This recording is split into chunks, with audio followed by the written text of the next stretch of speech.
as promised, this is my final video for the night because it's just after 1 o'clock and my ass needs to go to bed. So I'm going to make this video about pressure points.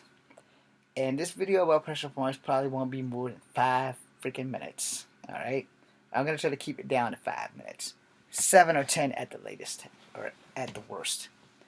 So a lot of people who do martial arts, and specifically Kimpo, I know Kimpo does teach pressure points. Okinawa Kimpo is what I learned, but I also learned the other Kimpo. I left that out for a reason. But for the most part, Kimpo teaches pressure points. Alright? Which goes back to that every strike is a block, every block is a strike thing. Alright? But Kimpo definitely teaches pressure points. And the thing about pressure points, cops use them on you, other people use them on you, and pain and compliance works. Alright? It doesn't work for everybody, but it also depends on who's putting you in what move. If you've ever been put in an arm bar, the reason why you tap is because they're overextending your joints, which is also pushing on pressure points. Alright? Now in Kimpo, there's a saying, everywhere there's a joint, there's a pressure point. And then there's also another saying, every strike is a block and every block is a strike. So if you're learning stuff that if you're hitting, in sensitive areas on the body, this is not where there's a pressure point.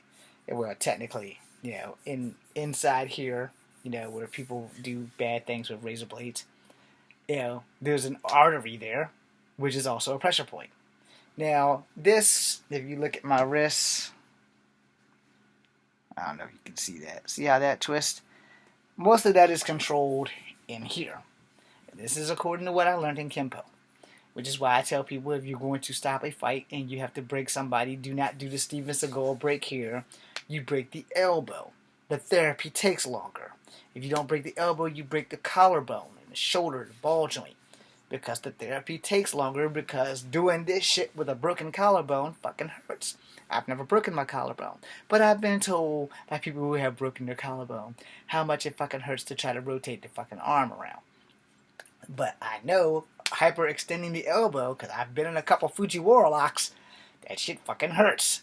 And there are pressure points in your body. You have 365 of them, unless you're the genetic freak that has 366. Most people have 365. Alright? This is just on the Kimpo chart. You don't have to believe me, you don't have to follow me, but I will tell you that Kimpo and pressure points does work. It just depends on who's applying them to you. See, here's the thing about pressure points.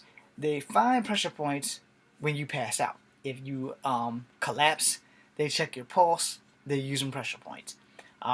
If you haven't had the pressure point behind the ear applied to you properly, you would probably cough and choke if it's done properly. If it's not done properly, it's probably not going to feel any pain. But if it's done properly, you're going to feel pain. Now, every crease in here, there are pressure points. I know where they are. For those who do not support pressure points, you have not had them applied to you by the proper people who know what the fuck they're doing. Have you had them applied to you by some Joe Smo who just got lucky? If they applied it right, it's going to hurt like fuck.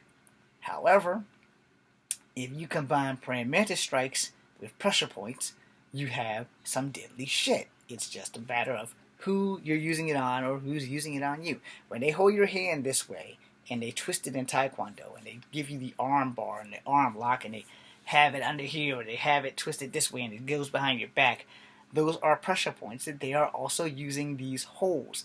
Holes and grips work with pressure points as well. So if you don't support pressure points, I don't have a problem with that. I'm just telling you, you haven't had them applied to you properly. Now here's the thing about these UFC fighters, because a lot of UFC fighters, they don't believe in pressure points. I say, you know why you don't believe in pressure points? Because you're not allowed to use them in the UFC. If you can use pressure points in the UFC, when someone is tackling you and you elbow them in the goddamn shoulder blades, right smack dead in the center of their shoulder blades, not in the spine, but right smack dead in that indention in your shoulder blades, there's some pressure points there. They are supposed to control your lateral movement. I do not believe they control your lateral movement, but I do know that pressure points and arteries control the flow of blood. That much I can guarantee you, that part does work. They do control the flow of blood. If you can stop the flow of blood, you can make the arm numb.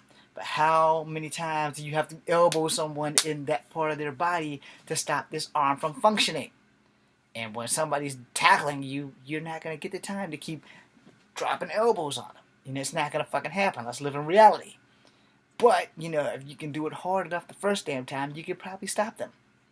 Now, before I bring this video to an end, because we're at the 5-minute mark, you have to understand how your body works. I know where my pressure points are on my body because I took years building up my body to make it immune to pressure points. Why, you say? Oh, it's really quite simple. Because if it's applied by the right person, if it's applied by someone who's just a little bit stronger than you, you will tap. Alright? And I say this because of my training. I've never tapped through pressure points because I've built up a basic immunity to it that lasts me a good 5 minutes. So I have 5 minutes to break the hold. I have 5 minutes to whoop your ass before I have to tap. I know my weakness. No, but I also know that if my pressure point is right here, yours is there too. It's probably a little off to the right or to the left, maybe a little higher, maybe a little lower, but I know it's there. The trick for me is I have to get to it, because that's the same trick that you're going to have to do it to me. You have to get to it. So if I'm blocking everything, you're not going to get to it. But if you're doing the same shit I know, and we both are striking in these indentions and joints and pressure points, somebody's going to go down. And another thing I'll tell you how I know pressure points work, because I had my whole foot shut down by a Chinese guy named Eric Chen when we made a movie called Fallen Dragons, and we sparred with our shoes off. Now, he was good. I'm good. But when it came to that pressure point shit, he jammed my toe up, and I couldn't straighten my foot up for like an hour. I couldn't even put my goddamn shoe back on. And we talked about it. I said, man, you gotta teach me that. He said, there's nothing to it. You just gotta know where to touch people. And I mean, he really barely touched me. Like, he barely touched me. And don't say it was Chinese magic. No, this motherfucker knew what he was doing.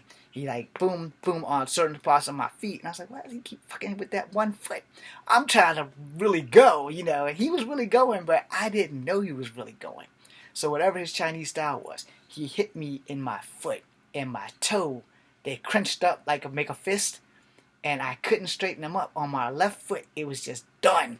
My right foot was still functioning, but I couldn't figure out what the hell he was doing, because it's like, he's not even trying to hit me in the face, you know, because most of the time when I spar people, they always try to hit me in the face. But when we were sparring, we were barely touching bodies, and he was touching my fucking foot every fucking time, and we were barefooted. So I had no foot protection. And I didn't know what the hell was going on. And then all of a sudden, the pain kicked in. I said, Eric, hold on, man, hold on. It's like, what? I said, look, yeah, I don't know what the hell you done, but my foot is fucked up, and I can't move it. It's like, what? I was like, I can't move my foot, dude. It's like, I can't straighten my foot. My toes are curled, and I'm standing on them, and it's very fucking uncomfortable.